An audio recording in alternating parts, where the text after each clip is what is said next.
नमस्ते. मागच्या काही व्हिडिओजमध्ये आपण बिल ऑफ एक्सचेंजचे अनसॉल्ड प्रॉब्लेम्स घेतलेले आहेत. होप्स तुम्हाला ते हळूहळू लक्षात येत असतील.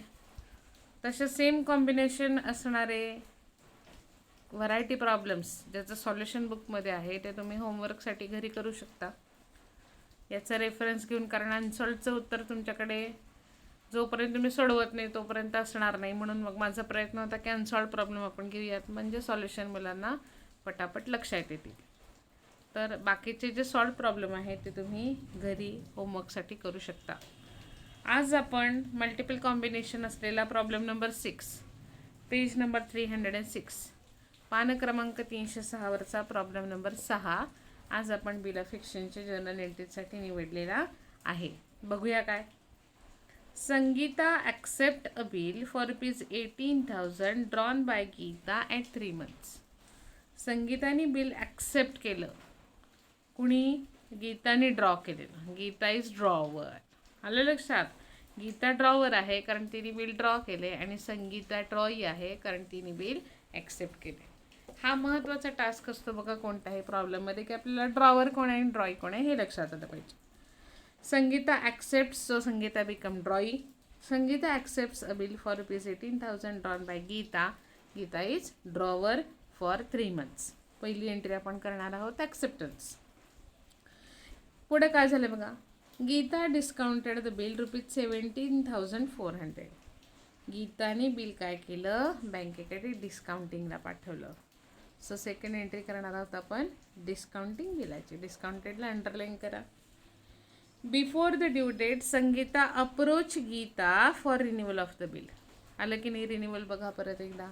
मॅक्झिमम प्रॉब्लेममध्ये तुम्हाला रिन्युअल हे येणारच आहे. रिन्युअलच्या केसमध्ये 4 एंट्रीज आपल्याला कराव्या लागतात. Old bill cancelled, part payment असेल तर, इंटरेस्ट चार्ज केलं असेल तर, आणि न्यू बिल. सो रिन्यूमध्ये ह्या 4 एंट्रीज कंपल्सरी आपण करतो आहे. मागचे काही प्रॉब्लेम्स पण आपण त्याच्या अनुषंगाने घेतलेले आहेत. Before the due date Sangeeta approach Geeta for renewal of the bill. आता रिन्युअल करायचं आहे, पण मग काय काय कंडिशन ठरल्या बघा. Geeta agreed on condition that. गीताने काय काय मान्य केलं? Sangeeta should pay 6,000 immediately. 18,000पैकी तिनं 6,000 कॅश पार्ट पेमेंट म्हणून लगेचच द्यायची. Geeta agreed on condition that she should pay 6,000 immediately, and for the balance she should accept a new bill for 4 months along with interest 550. 18,000पैकी 6,000 दिलेत, म्हणजे रिमेनिंग बॅलन्स किती आलं सांगा? 12,000. नवीन बिलाची अमाऊंट आली 12,000, पण इंटरेस्ट आज नवीन बिलाबरोबर द्यायचं आहे. सो नवीन बिलाची अमाऊंट आहे 12,000 प्लस 550. आपण जेव्हा ती एंट्री येणार आहे तेव्हा मी तुम्हाला कॅल्क्युलेशन सांगेन.